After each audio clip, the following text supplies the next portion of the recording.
Salam, bugün sizə 7-ci sinif biologiyadan 6.4 ekoloji piramidalar mövzusunun və çalışmalarının izahını verəcəm. Birinci sualla başlayaq. Bu iki ekoloji piramidanın fərqli və oxşar xüsusiyyətləri nədir? Oxşar xüsusiyyət ondan ibarətdir ki, hər ikisi piramidadır.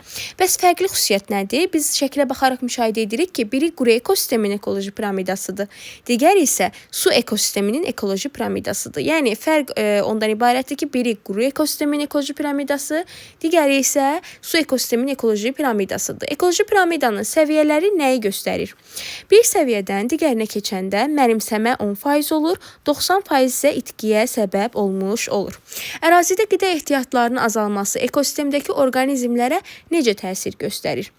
Əgər ərazidə qida ehtiyatı azalırsa, həmin qidadan istifadə edən digər orqanizmlərin də sayı azalmış olur. Ümumiyyətlə, qida zəncirləri və qida şəbəkələri ekosistemdəki enerjinin produsentdən konsumentə necə ötürüldüyünü göstərir. Enerji produsentlərdən konsumentlərə və ya redusentlərə ötürüldükcə hər bir səviyyədə enerji itkisi baş verir. Deməli, enerji produsentdən konsumentə və yaxud da redusentə ötürüldükcə hər bir səviyyədə biz enerji itkisini müşahidə etmiş oluruq. Burada kahı bitkisi verilib, dovşan kahı bitkisi ilə qidalanır. Amma kahı bitkisinin bütün hissələrini yemir.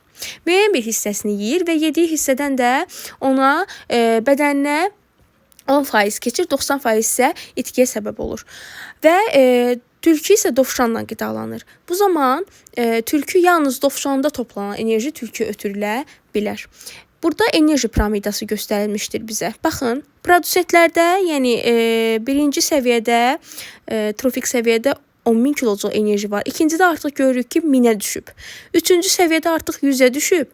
Dördüncü səviyyədə isə artıq 10 kilojoule düşüb. Yəni, hər dəfə azala-azala gedib enerji piramidası. Baxaq nə deyir?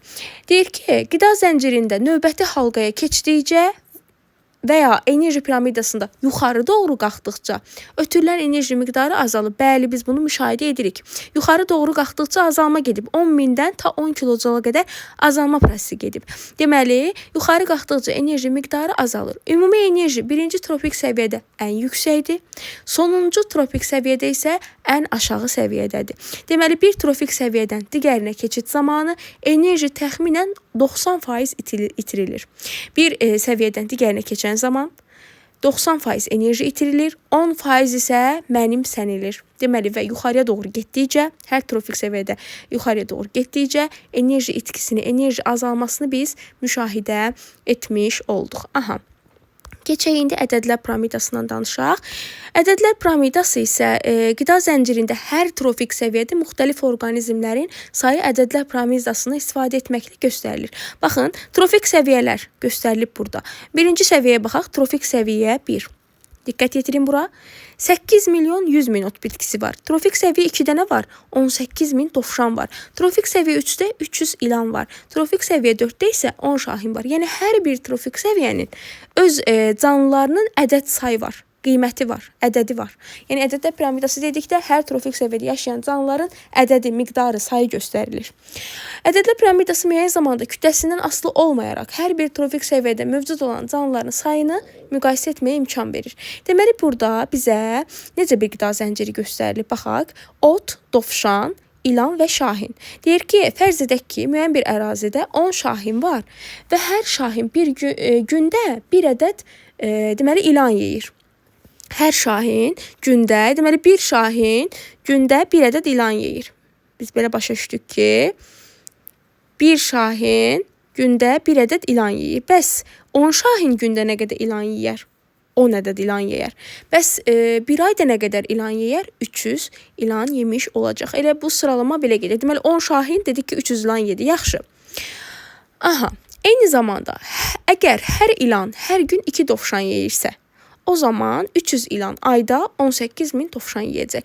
Rəqəmlər buradan gəlib, yəni. Hər dovşan isə hər gün təxminən 10-15 ot bitkisi yeyirsə, onda 18 min dovşan aya vurublar, tapıblar ki, 8 milyon 100 min ot bitkisi yeməlidir. İndi biokütlə piramidasından danışaq. Nədir biokütlə piramidası? Demək, sayından asılı olmayaraq hər trofik səviyyədə müxtəlif orqanizmlərin ümumi kütləsi biokütlə piramidasından istifadə etməklə göstərilir. Biokütlə piramidası müəyyən zamanda hər bir səviyyədəki orqanizmlərin quru kütləsini müqayisə etməyə imkan verir. Deməli, biokütlə piramidasında biz hər bir orqanizmin quru kütləsinə baxırıq. Quru kütlə nə deməkdir? Yəni, hər hansı bir bitkinin və ya hər hansı digər orqanizmin tərkibindəki bütün su qurudularaq çıxarıldıqdan sonra qalan kütlə nədirsə biz ona biokütlə deyirik. Deməli, biokütlə dedikdə orqanizmin quru kütləsi nəzərdə tutulur. Quru kütlədə o vaxt olur ki, həmin orqanizmin tərkibindəki su quruyaraq çıxardılır, yerdə qalan hissə quru kütlədir. Ot, dovşan, ilan, şahin qida zənciri üçün biokütlə piramidası ədədlər piramidası formasına oxşardır. Düşün, müzakirə et, paylaş. Baxaq nə deyir? Nə üçün qidalama əlaqələrinin diaqramları piramida formasına bənzəyir? Nəyə görə piramidaya oxşuyur? Çünki qida zəncirinin ilk halqası biz demişik ki, produsentlərdir. Produsentlərin sayı ən çox olur.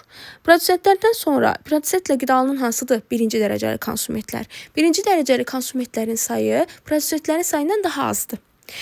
Sonra gəlir birinci dərəcəli konsumentlərlə qidalanan hansıdır? İkinci dərəcəli konsumentlər və ikinci dərəcəli konsumentlərin sayı isə birinci dərəcəlidən azdır. Yəni, demək istədiyim odur ki, trafik səviyyə yüksəldikcə canlıların sayı azalır. Ona görə də piramidaya bənzər bir forma alınmış olur. Ekoloji piramidanın müxtəlifliyi.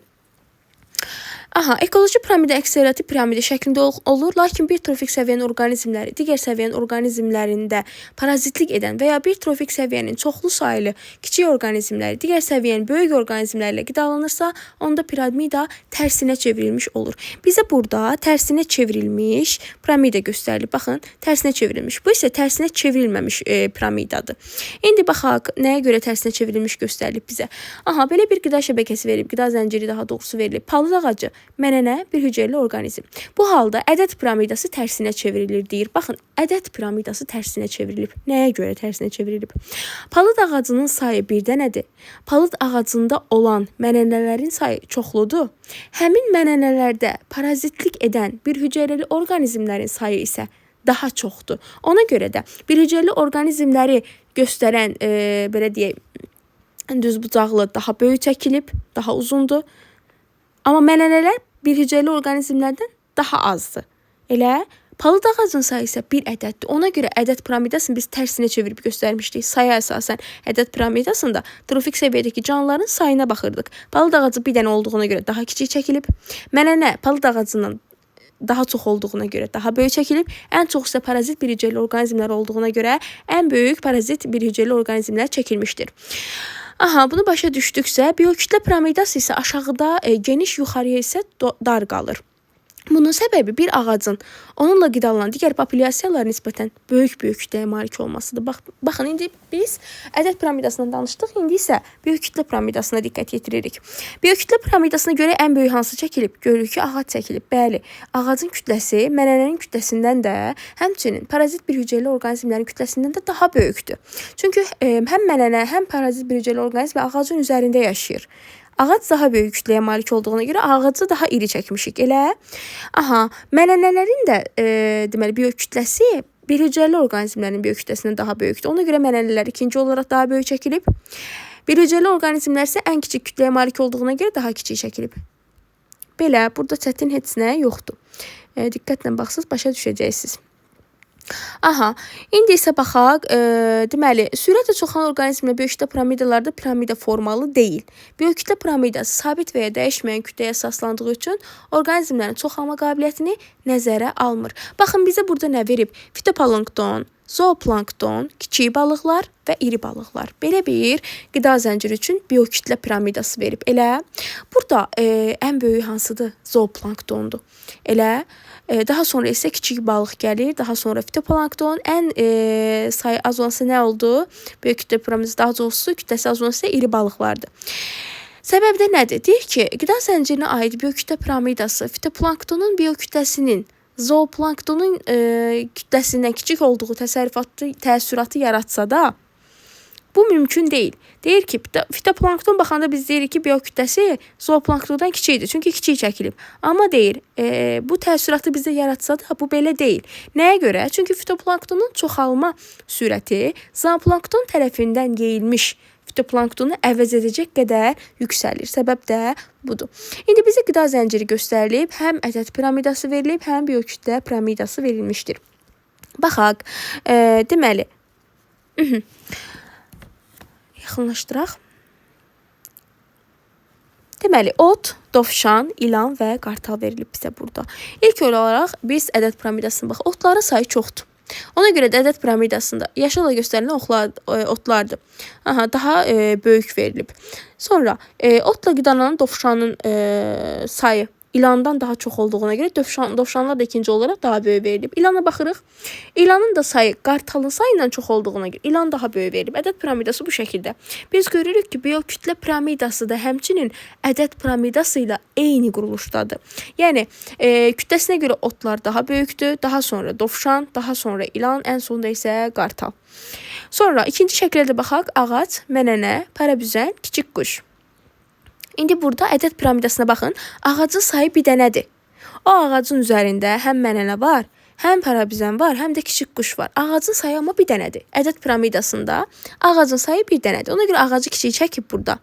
Ağacın üzərində çoxlu sayda mənənə var. Həm parabüzəndən çoxdur mənənənin sayı, həm də kiçik quşdan. Ona görə sarı ilə çəkilən daha böyük çəkilib. Sonra parabüzənin sayı da quşun sayından çoxdur. Ona görə mavi ilə göstərilən parabüzəndir. Quşun sayı da kiçik quşun sayı. Ağacda məsələn bir ağacı götürək, üstündə 3 quş yerləşə bilər. 4 quş ola bilər. Elədir. Deməli, ədəd piramidasına əsasən ən sayı az olan ağacdır. Bir ədəd ağacımız var. Ağacın üzərində çoxlu sayda mənələr var. Mənələrdən daha az saya malik parabüzən var və ağacdan daha az saya malik isə kiçik quşlarımız var.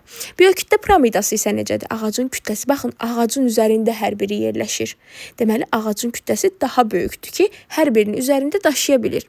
Ağacın biokütləsi daha böyük olduğuna görə yaşıl daha böyük çəkilib. Daha sonra mənənələr sayı çoxdur. Elə o həmin hədsiz miqdarda mənənənin sayının çoxluğu onun kütləsini də daha çox edir.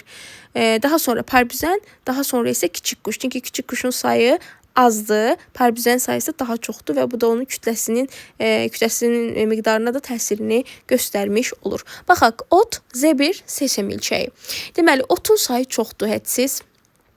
Elə ona görə də ədəd piramidası otlar çox çəkilib.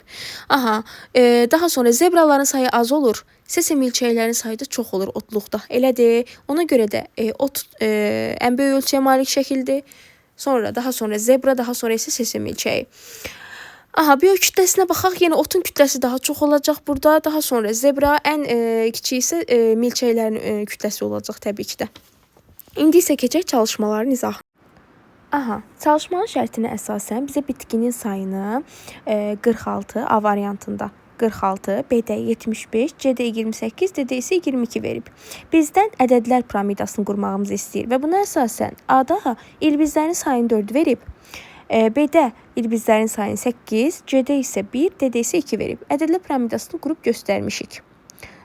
Birinci trofik səviyyədən ikinci trofik səviyyəyə gedəndə azalıb. Biokütlərin hesablanması. Biokütləri necə hesablayacaq? Bizə bitkinin qramını şərtdə 38 qram verir. Hər bitkinin kütləsi 38 qramdır. Hər ilbizin kütləsi isə 6 qramdır. Və bizə bitkilərin sayını A-da 46 verib. Əgər bir bitkidə 38 qramdırsa kütlə, 46 bitkidə neçə olacaq? 46-ın vuracaq 38-ə tapacağıq. İlbiz isə hər ilbizin kütləsini 6 verib.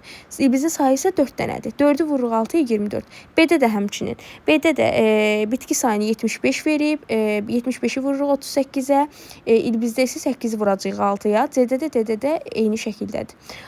Bizdən sonra biokütlənin piramidasını qurmağımızı istəyib. Biz bitkinin sayını nə qədər tapmışıq? 1748 A-da. Bəs ilbizin sayını 24. Bitki biokütləni də quranda çoxdan azağa doğru düzələcək. 1748, 24. Azalma gedəcək burada. Piramidanın deməli böyüklüyünü də ona görə çəkin. Hər bir trofik səviyyədə böyüklüyü ona görə çəkməlisiniz. Öyrəndiklərinizi yoxlayına baxaq.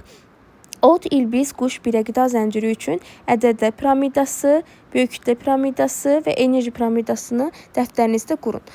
Ədəd piramidasını qursaq, otun sayı daha çoxdur. Otda olan ilbizin sayı da çoxdur. Quşun sayından çoxdur sadəcə. Birənin sayı isə deməli ilbizin sayından da daha çox olmuş olacaq burada. Sonra B-yə baxaq. Birə, daha sonra B-də isə bizdən biyokütlə piramidasını istəyir. Otun kütləsi böyükdür ilbizin kütləsindən, quşun kütləsi də ilbizdən böyükdür. 1-ə isə hamısından kiçikdir. Enerji piramidasında isə biz bilirik ki, enerji piramidasında yuxarı trofik səviyyəyə doğru getdikcə enerji azalması baş verir. Yəni yuxarıya getdikcə, 1-ə doğru getdikcə hər birində enerjini azalda çəkərsiniz. Daha sonra keçək indi ikinci sualın izahını verək. İkinci sualda. İnsanlar dənli və paxlalı bitkiləri yeyən, malqara yetişdirməkdənsə birbaşa bu bitkilərlə qidalansa daha yaxşı olardı. Başqa sözlə, insanların malqara bəsləməsinə ehtiyac yoxdur. Necə düşünürsünüz? Bu ifadənin səbəbi nədir? Bu fikir həmişə doğrudurmu? Cavabınızı əsaslandırın. Bu fikir, bu ifadənin səbəbi bu həmişə doğrudurmu? Həmişə doğru ola bilməz, çünki hər prodüsenti insan qida kimi istifadə eləmir. Amma bu fikir doğrudur, yəni daha yaxşı olardı. Nəyə görə? Çünki enerji itkisi daha az baş verərdi və insan birinci dərəcəli konsument olacaqdı. Biz bilirik ki, hər dəfə qidalanma gedəndə 10% bədənə keçir, amma 90% isə itki baş verir. Ona görə yəni birinci dərəcəli insan prodüsent, daha doğrusu konsument olsaydı daha az enerji itkisi baş verərdi. Amma bu fikir həmişə doğru deyil, çünki insan bütün prodüsentlərdən qida mənbəyi kimi istifadə etmir. 3. Qısa qida zəncirləri enerji ötürülməsində daha səmərəlidir. Bunu necə izah etmək olar? Bəli, daha səmərəlidir, çünki enerji ötürülməsi zamanı hər dəfə 10% bədənə keçsə də 90% itkiyə səbəb olur. Yəni nə qədər qida zənciri uzun olsa, bu zaman daha çox enerji itkisi baş vermiş olacaq. Bugünkü izahımız bura qədər. Videonu bəyənməyi, like etməyi, kanalıma abunə olmağı unutmayın. Sağ olun.